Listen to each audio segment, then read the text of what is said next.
Salut bien-aimés dans le Seigneur Jésus. Nous vous bénissons de la part du Tout-Puissant, du Seigneur Dieu, au nom puissant de Jésus-Christ de Nazareth. Nous voulons toucher la question des originaux de la Bible.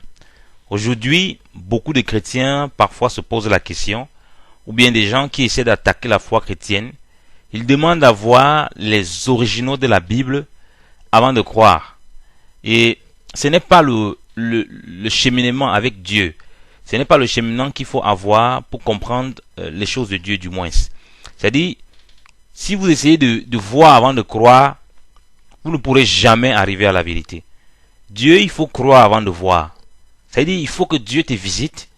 Il faut que tu te rendes compte que tu as besoin de la grâce de Dieu et que Dieu te purifie, te sanctifie. Il ouvre tes yeux spirituels pour que tu comprennes que la Bible est la parole de Dieu. Ce n'est pas le chemin inverse. Donc, même si on apporte toutes sortes de preuves scientifiques et des preuves logiques humaines qui démontrent que la Bible est la parole de Dieu, et si tu crois à cela, tu auras une foi intellectuelle. Cela ne va jamais te donner la véritable foi. Tu seras comme quelqu'un qui est à la surface de l'eau, et il y a un autre qui entre dans l'eau complètement, qui vient après lui dire à la surface de l'eau que j'ai vu des poissons, j'ai vu des requins, j'ai vu tout cela. Il peut croire ce que la personne dit, mais sa foi n'est pas basée sur ce que lui-même il a expérimenté. Ce sera basé sur les dires de quelqu'un. Et puis, du jour au lendemain, il peut abandonner la foi. Donc voilà pourquoi vous voyez des personnes qui se lèvent, qui enseignent, qui ont commencé à enseigner, ah oui, la Bible c'est la parole de Dieu, et puis demain, ils se retrouvent en train de lire les livres apocryphes, en train de lire toutes sortes de livres, et finalement concluent que la Bible n'est pas la parole de Dieu et tombés dans l'hérésie comme ça. En fait, ils n'ont jamais été réellement convertis. Leur conversion était intellectuelle. Ils sont restés à la surface. Ils ne sont jamais rentrés en profondeur. Rappelez-vous, lorsque la femme samaritaine, Jésus lui a parlé dans Jean 24. Jésus lui a parlé, elle est allée dans la ville, elle a parlé aux gens de la ville, ils sont venus et ils ont parlé avec Jésus. Après qu'ils ont parlé avec Jésus, quand la femme voulait encore parler, ils ont dit, femme, ce n'est plus parce que toi tu nous as dit. Nous-mêmes on l'a vu, on l'a entendu, on l'a écouté. Donc c'est très important. Ce n'est pas simplement le témoignage que quelqu'un t'aura dit, mais que toi-même tu auras expérimenté. Et c'est ça qui te fait connaître et réaliser que la Bible est la parole de Dieu vivante. Donc c'est uniquement comme ça, de cette façon. Et là tu pourras maintenant comprendre où se trouvent les originaux de la Bible. Tu vas réaliser cela. On va aller petit à petit. Donc ça commence par la nouvelle naissance. Ça commence par le fait qu'on se rend compte qu'on ne peut pas arriver à Dieu par notre propre logique et qu'on ait l'humilité de se prosterner devant Dieu dans la prière et de demander à Dieu de nous faire grâce, de comprendre ces mystères. Reconnaître surtout que nous sommes des pécheurs, que nous ne méritons rien. Le problème, c'est que les hommes sont orgueilleux. Les hommes veulent toujours critiquer. Tout ce qu'ils voient, ils veulent toujours faire la philosophie et raisonner. C'est malheureusement le mal. Le mal qui est là et qui empêche les hommes de connaître réellement le Seigneur. Et ceux qui se rapprochent même aussi de la foi, certains dont restent à ce niveau-là, au niveau de la surface. Ils sont jamais rentrés dans l'eau. Donc ils ne savent pas ce qui est dans l'eau. Voilà pourquoi ils peuvent dire toutes sortes de blasphèmes. Voilà pourquoi ils peuvent dire toutes sortes de choses sur la Bible. Voilà pourquoi ils veulent compléter la Bible avec d'autres livres. Non. Remarquez bien quelque chose, bien aimé dans le Seigneur. Lorsque tu crois au Seigneur Jésus, il y a comme une puissance qui te pousse à tout le temps méditer la Bible. On ne te dit pas, on ne te dit plus, lève-toi, prie. Non, ça devient quelque chose d'automatique. Tu es connecté avec l'esprit de la parole de Dieu. Tu n'es pas connecté avec la lettre, mais avec l'esprit de la lettre. Donc beaucoup de personnes sont connectées avec la lettre. La plupart, les théologiens, les raisonneurs, les historiens, mais ne sont pas connectés avec l'esprit de la lettre. Voilà pourquoi la Bible, non seulement reste un livre fermé pour eux, parce qu'ils sont en train de naviguer à la surface, ils ne sont pas dans l'eau. En plus de cela, d'autres vont jusqu'au blasphème et attribuent la Bible au diable ou prétendent que la Bible n'est pas la parole de Dieu. Et je le déclare clairement, la Bible est la parole infaillible de Dieu. Il dit parole vivante, infaillible de Dieu. Vous savez, Dieu nous a fait grâce. Moi, par exemple, j'ai étudié les sciences physiques à l'université. Je suis arrivé à l'université très jeune. Et j'ai grandi dans une famille évangélique protestante. J'étais un religieux et je connaissais pas vraiment le Seigneur. Je combattais beaucoup la divinité du Seigneur et la Bible sans m'en rendre compte. Je me disais que, bon, le christianisme c'est une religion comme toutes les autres religions, ça c'est vrai, mais que la Bible est aussi un livre comme tous les autres livres. Et j'ai rencontré des chrétiens qui étaient nés de nouveau et me disaient que non, Jésus était le chemin, la vérité, la vie. Je dis non, il est le chemin, la vérité, la vie pour les chrétiens. Que d'autres personnes ont leur chemin, ont leur vie. J'avais du mal avec certains passages de la Bible. Je me disais que peut-être c'était un abus de la part des chrétiens. Je régnais en quelque part l'autorité des Écritures. C'était difficile pour moi de l'accepter parce que il y avait beaucoup de philosophie. J'avais étudié beaucoup de philosophie. Donc ce qui fait que ça ne me rapprochait pas de Dieu, mais ça m'éloignait. Mais lorsque Dieu m'a fait grâce de le connaître, le Seigneur s'est révélé à moi. J'ai réalisé réellement que dans la Bible était la parole de Dieu. Donc il a fallu que Dieu me fasse grâce. Donc, il s'est révélé à moi, il est venu, m'a visité. Et là, j'ai compris que la Bible, qu'il était Dieu, que la Bible était la parole infaillible de Dieu. Et en ce moment, j'ai commencé à lire la Bible. Sans me rendre compte, je lisais la Bible tout le temps. Et ce que je lisais, c'est comme si j'avais jamais lu la Bible. Or, pourtant, ayant grandi dans une famille protestante évangélique, tout petit, je me suis fait baptiser, on m'a fait baptiser à l'âge de 6 ans. Et puis on m'avait donné un Nouveau Testament. Je connaissais toutes les histoires qu'il y a dans la Bible. Je connaissais la Bible par la lettre. Je connaissais la surface. Mais l'intérieur, les profondeurs de la Bible, je n'avais pas expérimenté ça.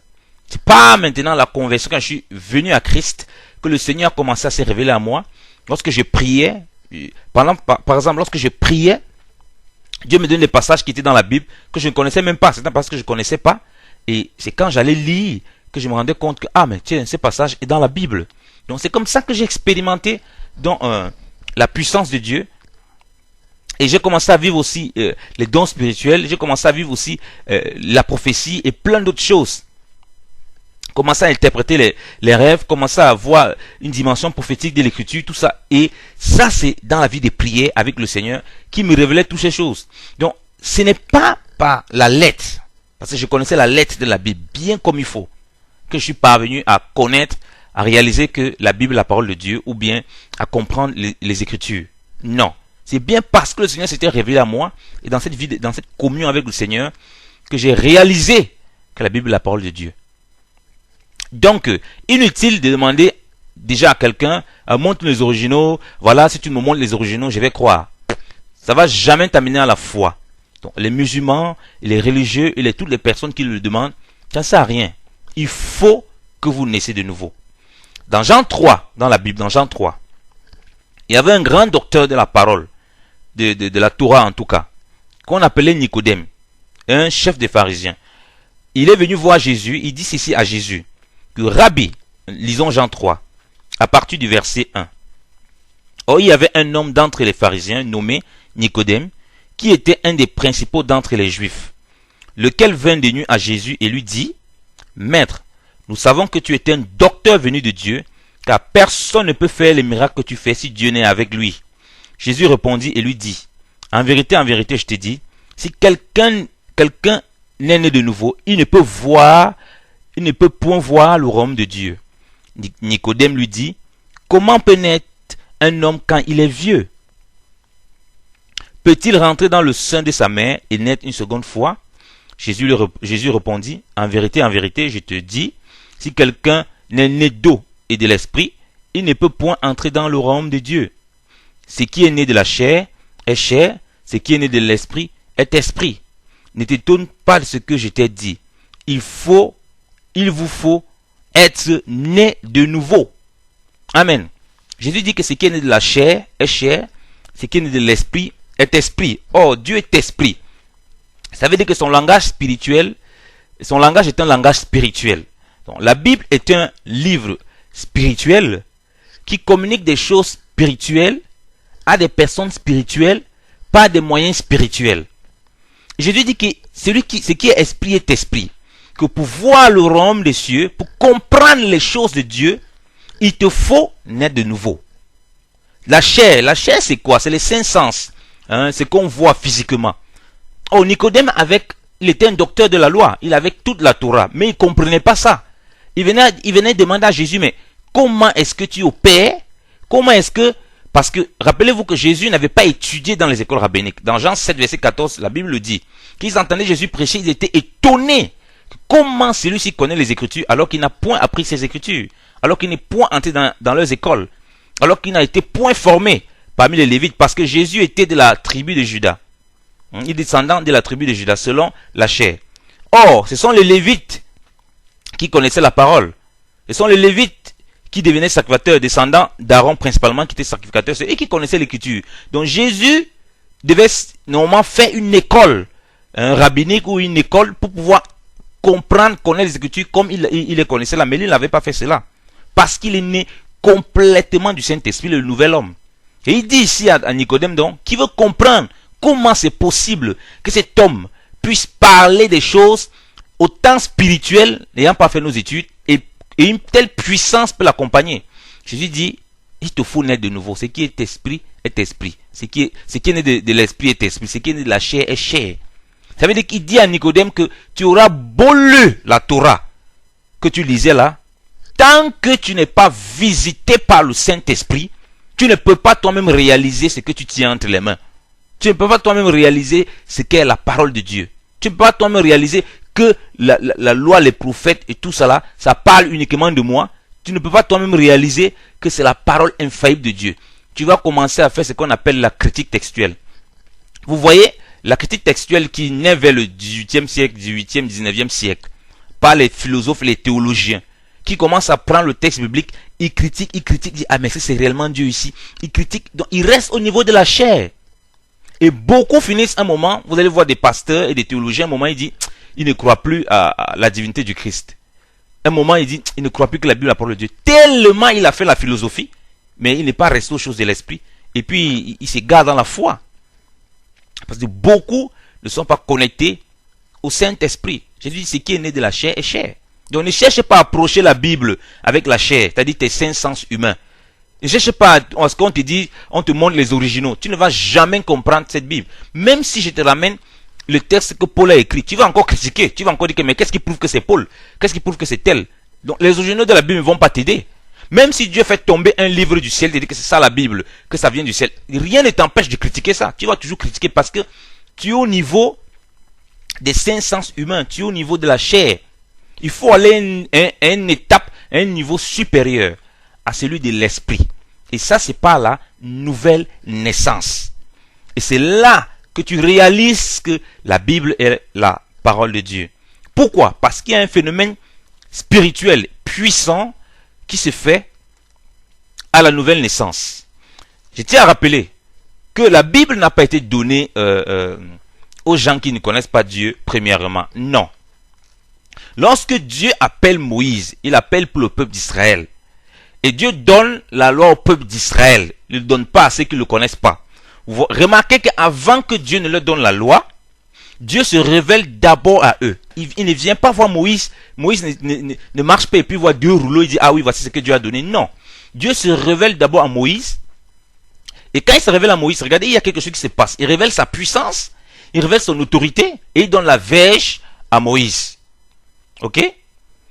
Et puis, Moïse va aller parler de la part de Dieu au peuple. Donc, il y aura une communion spirituelle. Le peuple va sortir de l'Égypte. Et puis, le peuple va être baptisé en la nuée et baptisé en la mer. Vous comprenez bien aimé dans le Seigneur? Et Dieu va commencer à parler à ce peuple. Dieu parlait à ce peuple depuis par Moïse jusqu'au désert avant de leur donner la Torah. C'est exactement ce qui se passe en Jésus-Christ. Donc, les apôtres au premier siècle n'avaient pas de Bible, ils n'avaient pas de rouleau qui venait lire comme ça. Voici ce qui est écrit dans la Bible. Est-ce que tu veux croire ce qui est écrit dans la Bible? Maintenant, tu seras sauvé. Non. Ils parlaient ouvertement. Les gens recevaient le Christ parce que la parole qu'il donnait était une parole vivante.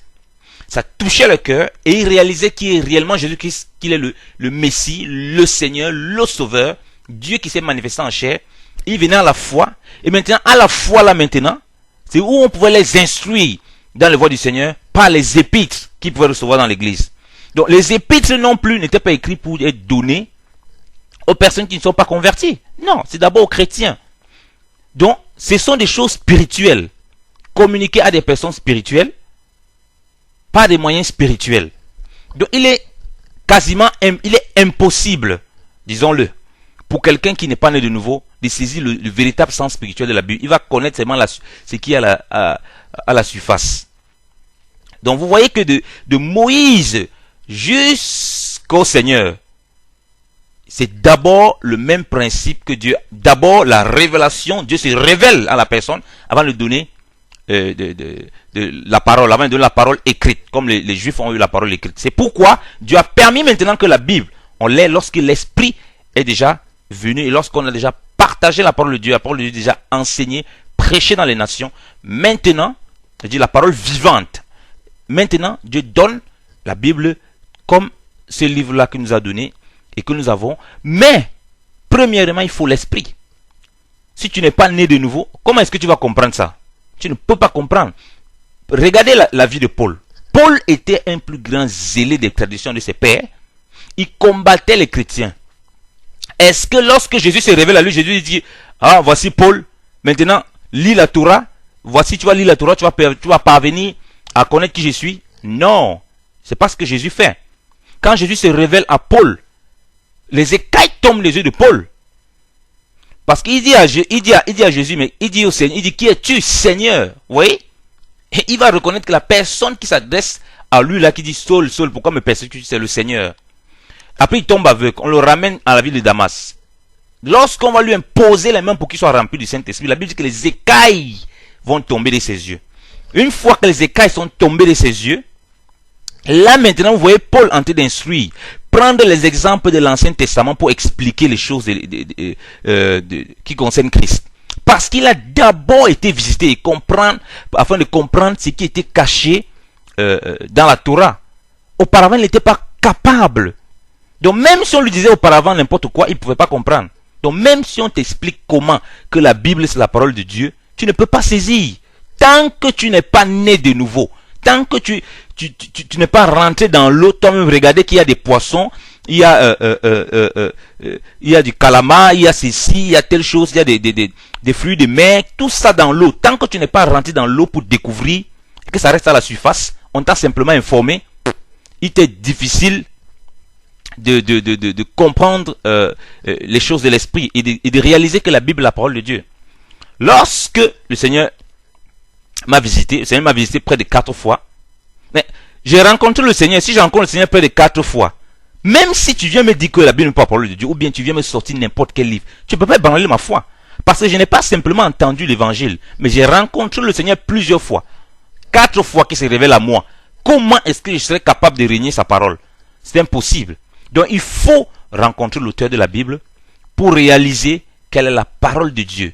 Je peux donner des exemples scientifiques. J'ai plein d'éléments scientifiques pour prouver que la Bible est la parole de Dieu. Mais ça va rester au niveau intellectuel. Ça ne reste pas au niveau du cœur.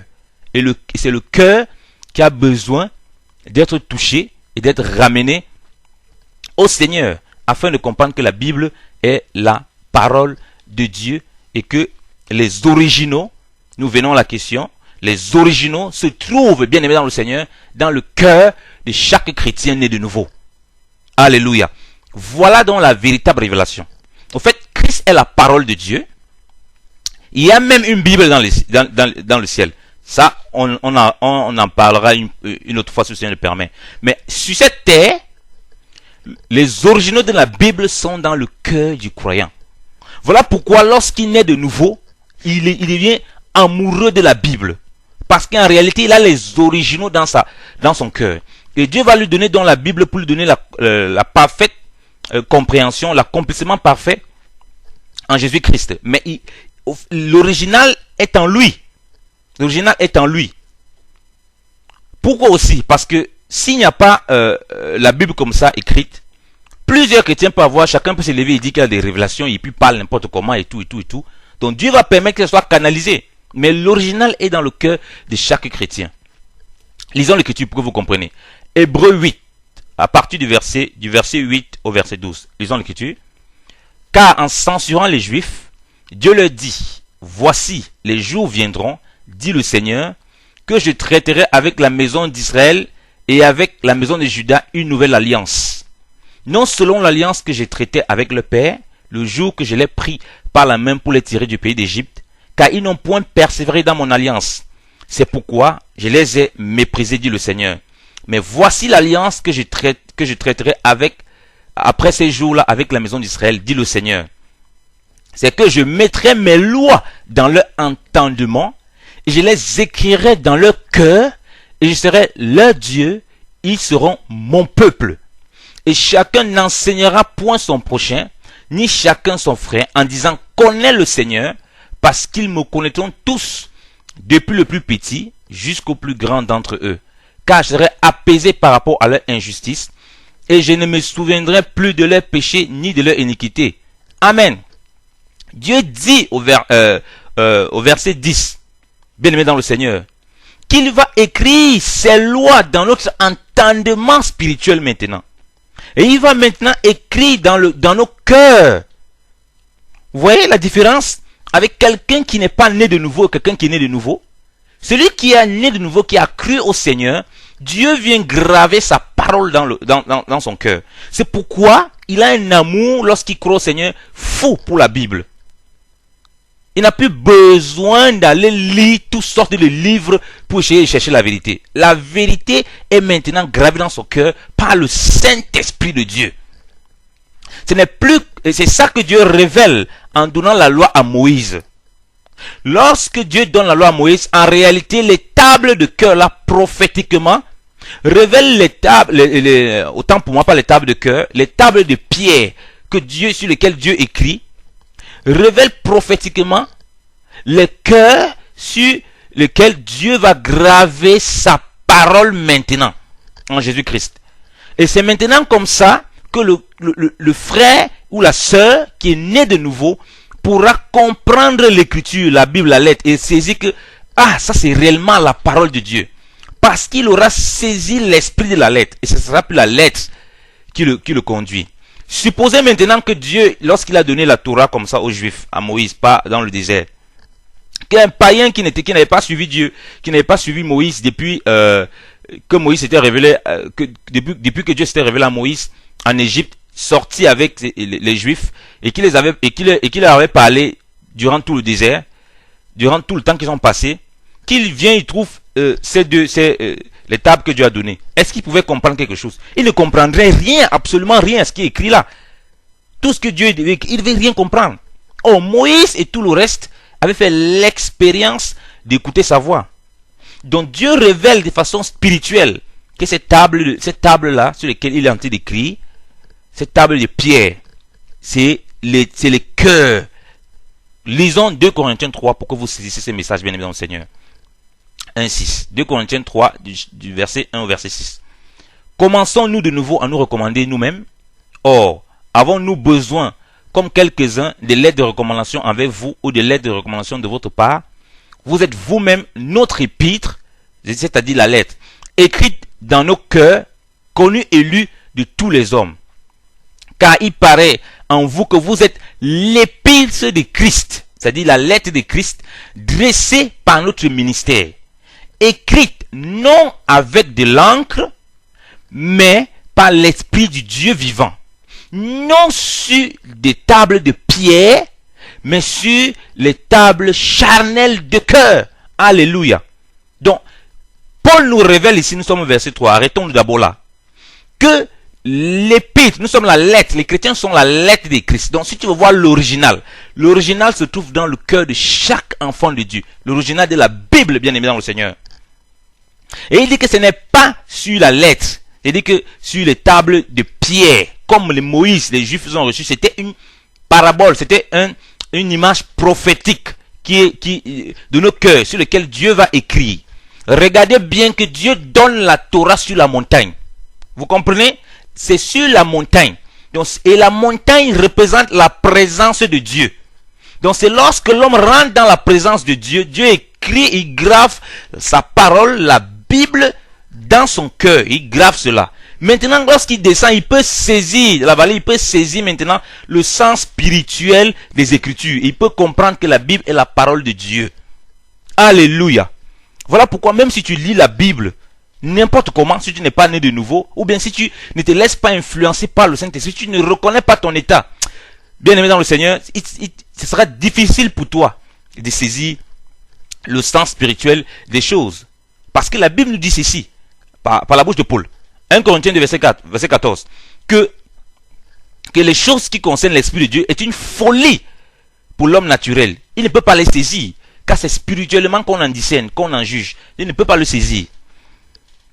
Au verset 4, il dit ceci. Or, nous avons une telle confiance en Dieu par Christ, non que nous soyons capables de nous-mêmes de penser quelque chose comme de nous-mêmes, mais notre capacité vient de Dieu, qui nous a aussi rendus capables d'être les ministres du Nouveau Testament, non de la lettre, mais de l'esprit. Car la lettre tue, mais l'esprit vivifie. Amen. Il dit, il nous a rendus capables d'être ministres d'une nouvelle alliance, non point celle de la lettre, mais de l'esprit. Car la lettre tue, mais l'esprit vivifie. C'est-à-dire que si tu abordes la Bible comme un roman, comme un livre du monde, tu ne pourras jamais réaliser quelle est la parole de Dieu. Jamais. Il faut donc l'esprit. C'est ça la différence avec un chrétien né de nouveau et quelqu'un qui a d'autres religions. Ceux qui ont des religions, ils basent leur foi sur la lettre, sur une sorte de pratique. Par exemple, tu vas lire l'islam, il y a 5 piliers, il y a ceci. Ils pratiquent ces choses pour avoir une sorte de justification. Et c'était ça, le ministère de la loi. La loi, c'était la lettre. On appliquait lettre par lettre. Il fallait, parce qu'il était écrit dans la loi, tu auras fait tout ce qui est écrit dans cette loi, tu auras persévéré dans tout ce qui est écrit. C'est là où tu seras sauvé. Or, la nouvelle alliance, c'est pas la foi. C'est là où l'esprit maintenant vient te toucher et tu saisis le sens spirituel de la Bible et tu saisis que la Bible est la parole de Dieu et tu passes, bien aimé dans le Seigneur, de l'autre côté. Donc tu plonges dans l'eau. Tu quittes de l'incrédulité du royaume des ténèbres au royaume de la lumière. Les écailles tombent de tes yeux. Et en ce moment, tu ne parviens plus à douter un seul instant que la Bible est la parole infaillible de Dieu. Un jour, j'ai rencontré un camarade de classe lorsque j'étais encore à l'école d'ingénieur. Je lui disais que la Bible est la parole de Dieu. Et puis il me disait, ah oui, mais qu'est-ce que ça veut dire qu'il ne croit pas à toutes ces choses-là, c'est la foutaise. Il a commencé un peu à blasphémer. Je lui ai dit quelque chose, Dieu va te visiter cette année. Et tu vas voir, Dieu va te visiter. Il a dit que bon, il attend. Quelque temps plus tard, il se retrouvait dans une situation très compliquée, très difficile, qui paraissait aux yeux du monde, des hommes, irrémédiable. Je l'ai appelé, il m'a appelé, il a dit qu'on va prier. Je n'ai pas rappelé ce qu'il avait dit, qu'il avait mis mon Dieu en défi, il dit qu'il n'y a pas de problème.